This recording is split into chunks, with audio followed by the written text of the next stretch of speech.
Les deux animatrices de la crèche de Rémy-en-Montjoly, Bébé d'amour, qui se trouvaient sur place le 14 juin lorsque deux bébés ont été brûlés, sont désormais en détention provisoire. Une enquête avait été ouverte suite aux graves brûlures au 2e degré de deux garçonnets âgés de 8 et 9 mois afin de connaître les circonstances exactes de cet accident.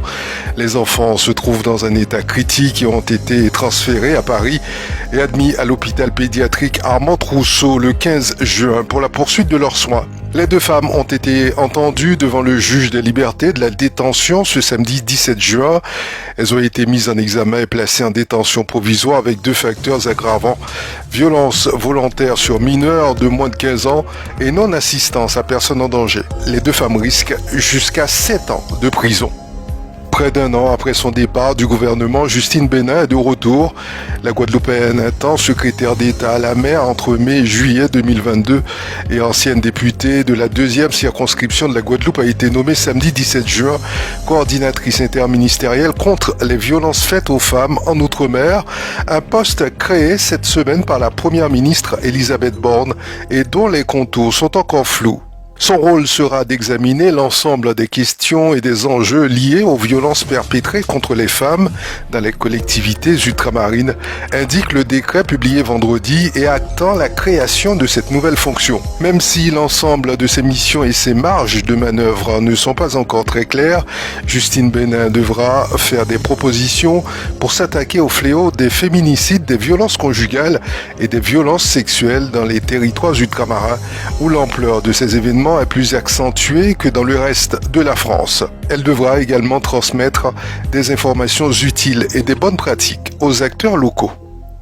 Samedi soir, le congrès du Parti socialiste guyanais a élu Patrice Cataillé, secrétaire général du parti, militant de longue date. Il était le suppléant de Lynn Létard aux dernières élections législatives de mai 2022. Patrice Cataillé, petit-fils de Justin Cataillé, fondateur du parti, remplace Roland Léandre qui avait été mis en place en 2016. L'objectif du nouveau chef de parti est de relancer le PSG en perte de vitesse depuis quelques années.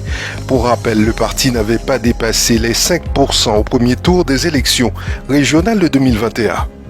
Alors qu'ils s'apprêtaient à regagner leur village, le village amérindien de Favart, Roura, les 3 passagers d'une pirogue sont percutés par un jet ski. Jason, le motoriste du canot, un jeune père de famille de 25 ans, est tué sur le coup.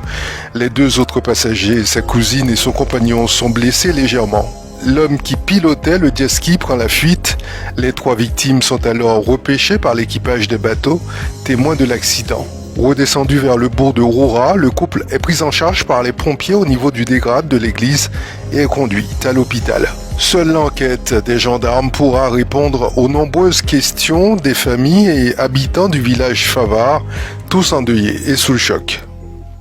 Le navire plastique Odyssée, véritable bannière flottante de la lutte contre la pollution plastique, a levé l'ancre du port du Dégrade des Cannes à Cayenne après une escale de 10 jours. Samedi, il a fait son entrée au port de Saint-Laurent-du-Maroni, marquant ainsi le début de sa mission dans l'ouest de la Guyane. Au cours de cette semaine, l'équipage prévoit d'accueillir divers groupes à bord du navire. Ce lundi est dédié aux officiels et entrepreneurs, tandis que du mardi au vendredi, des plus jeunes aux plus âgés sera invité à découvrir les objectifs de cette expédition hors du commun.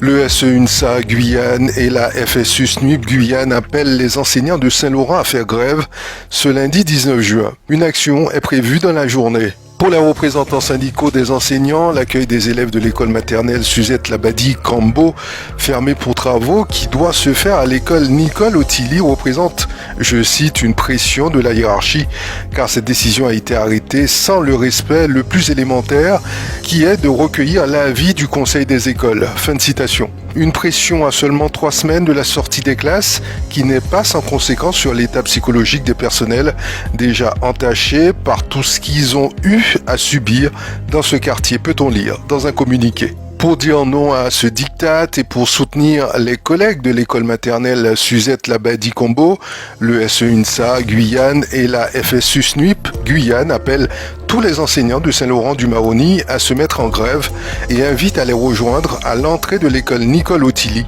à partir de midi.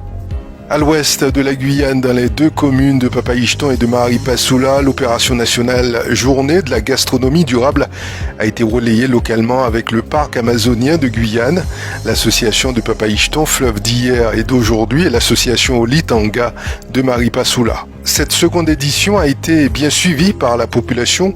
Il s'agissait de mettre en avant la cuisine traditionnelle, soit le manger local, pour respecter un circuit court des aliments pour éviter notamment de multiplier les déchets. Parallèlement, des ateliers de formation à la notion de durabilité se sont tenus. C'est la fin de ce flash, je vous remercie de l'avoir suivi. J'aurai le plaisir de vous retrouver demain sur Radio Mayuri Campus.